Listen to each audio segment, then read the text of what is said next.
reading from the book of Matthew, the 28th chapter.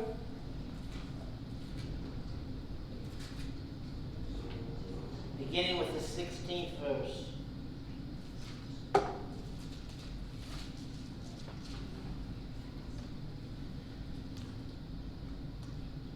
Then the 11 disciples went to Galilee, to the mountain where Jesus had told them to go.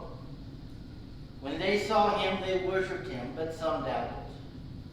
Then Jesus came to them and said, "All authority in heaven and on earth has been given to me. Therefore, go and make disciples of all nations, baptizing them in the name of the Father, and of the Son, and of the Holy Spirit, and teaching them to obey everything I have commanded you. And surely I am with you always, to the very end of the age."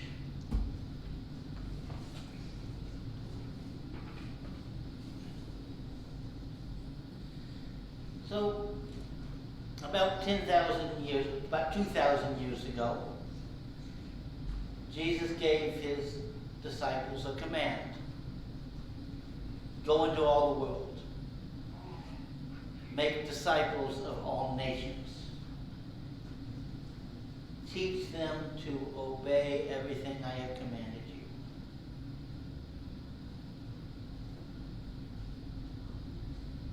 Nice way to end the Gospel of Matthew. Especially that nice comforting line, "And I am with you always, even to the end of the age." What does this mean for us? Well, people have been talking a lot in the world lately about how we are in what is called a new normal. Now, it seems every time you turn around there's another new normal, so what's this current one? Well, here are a few facts that we might not like to hear. Nationwide, since 2019, church attendance is down 25%. Now, we know what caused that. That was the pandemic. Some people just aren't coming back that were attending church before. Maybe they have health reasons. Maybe they're afraid. Maybe they just got out of the habit of going to church. But Christianity was already declining in America before the pandemic. And in 3 years, church attendance dropped 25%. The fastest growing religious affiliation in polls, when they call somebody up and say, "Tell us about yourself." The fastest growing religious affiliation is none. The Methodists aren't stealing from the Baptists, and the Baptists aren't stealing from the Catholics, and the Catholics aren't stealing from the Episcopalians.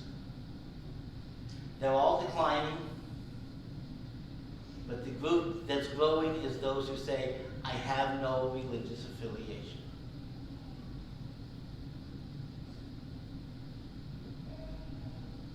The demographics of those who do attend church are changing. Now, this is a trend that's been going on for a while. They're getting older and grayer. It's just, what is, and I'm sorry, I look out of here and I see lots of gray. It's the predominant hair color in this congregation. We got a few that aren't there yet, but I think we have 6 people under 40 in our congregation. That's it. It used to be churches would look to their nursery and their cradle rolls and say, "Here's the future of this church." Well, that's an awful lot of pressure to put on Axel and Bertie.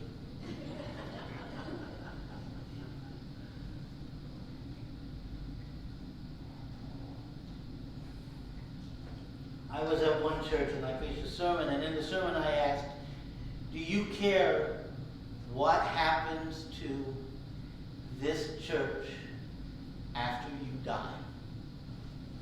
Now, I should have known better. But I got a friend who's a lawyer who said, never ask a question you don't know the answer to. And I thought I knew the answer, but after church, one of the people came up to me and said, no, I don't care. And I said, I find that odd. Because you have 2 children, 6 grandchildren, and 10 great-grandchildren who go to this church, and you don't care what happens to this church after you pass on. But yeah, he didn't. And all I can say is, I'm glad the founders of this church didn't have that attitude. They built a church to last. And it's lasted. When they built the church, they cared about leaving a legacy. A few weeks ago, we had visitors who came to worship with us because of a family legacy of this church. One of their ancestors was one of the founders of this church. They were so glad to look at our old records and pictures, to see the church Bible with his name in it. It was a legacy that we received. Now, we're good stewards. And I have no doubt that we will leave a legacy. But the question is, who will inherit it? Who will come after us? Because here's some more of the new normal in our society today. Last Sunday, while we were gathered here and celebrating Easter, over just down the road at Grand Park, they had a soccer tournament and a softball tournament and a baseball tournament on Easter Sunday. Now, when I was growing up, that never would have happened. People would never have thought that they would schedule something like that on Easter Sunday. Even scheduling it on a Sunday would have been, well, we're desperate and there's no other time on the calendar. But I can guarantee you that nobody who scheduled any of those tournaments thought, this is Easter, maybe we shouldn't have it then. It never even crossed their mind, I'm sure of it.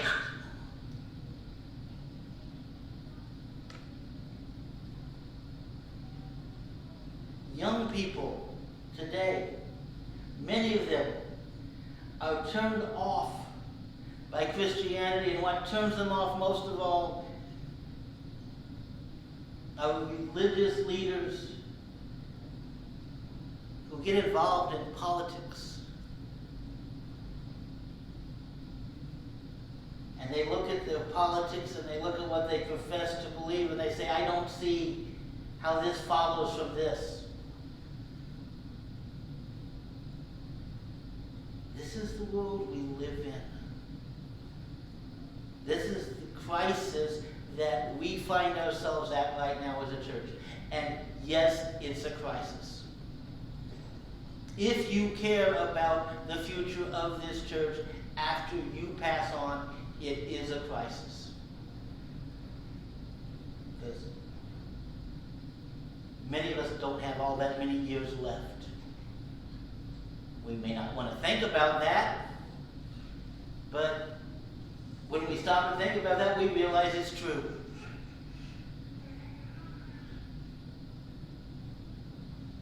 Many of us could die within the year, and people would say they lived a long and good life. They wouldn't be surprised. Boy, God took them so soon. That's a fact we have to deal with. That's a fact churches across the country have to deal with. But right now I don't care about them. I care about this church. I care about us.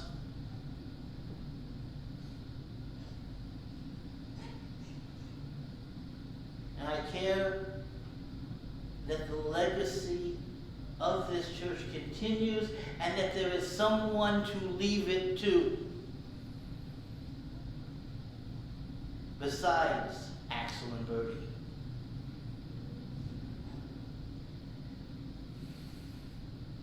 Now, how do we make that happen? Well, I think we start here. Go out into all the world. Make disciples of all nations. Baptizing them in the name of the Father, and the Son, and the Holy Spirit, and teaching them to obey all that Christ has commanded us. Now, I know, I'm not telling you something that sounds easy to do. We don't know what it means to be a disciple. That's why we offer discipleship classes. And if you go down to a Christian bookstore, you can find a whole section of books on discipleship. All it boils down to is to teach them. A disciple is a student.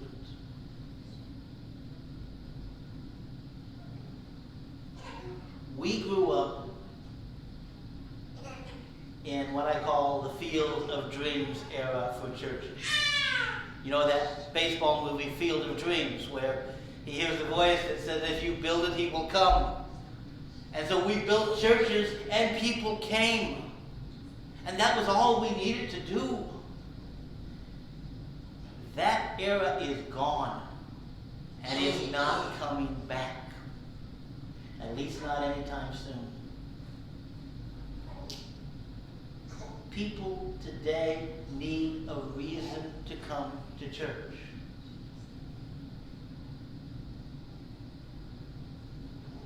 Now here's the good news.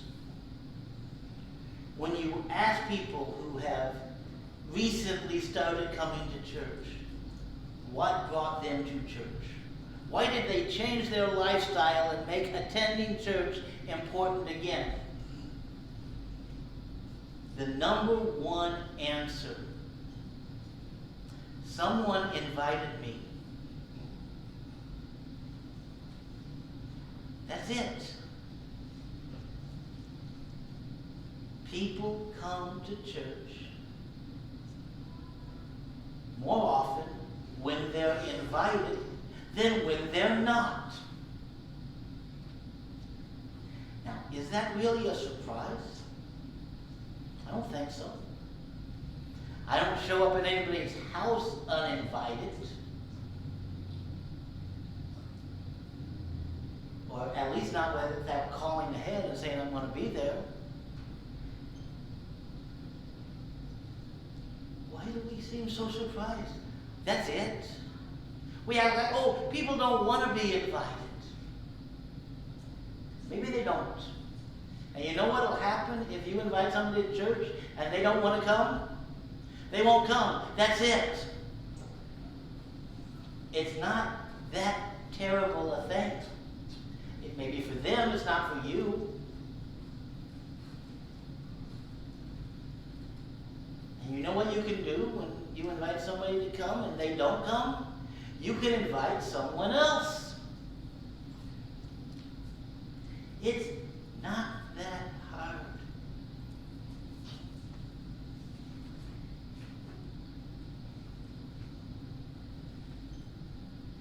What do we say the mission of this church is? We help people come one step closer to Christ. It's not our job to save them. It's not our job to make them a Christian. It is our job to invite them to take that first step.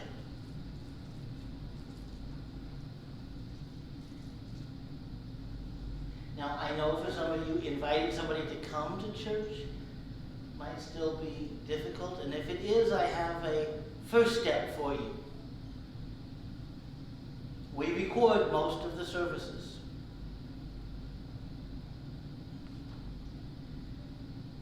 Invite them to go online and watch one of the sermons and listen to it. Send them the link if you're comfortable enough using a computer to do that. Say, hey, this message really spoke to me. I think it might speak to you. They'll find that easier whether they decide to listen to it or not. They're probably not going to get upset with you. There's no pressure on them. Very little pressure on you. My hope is that people you invite to listen to my sermons online might decide that it's worth coming here. Might decide to check it out in person. It's a baby step, I know, but it's a step.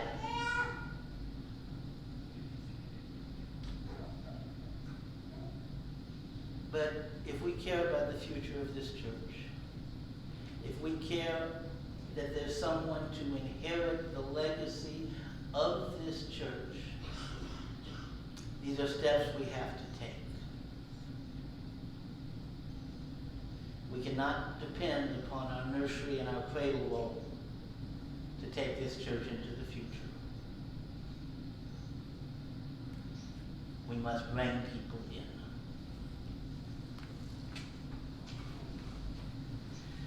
Our closing hymn is number 591, Have Thine Own Way, Lord.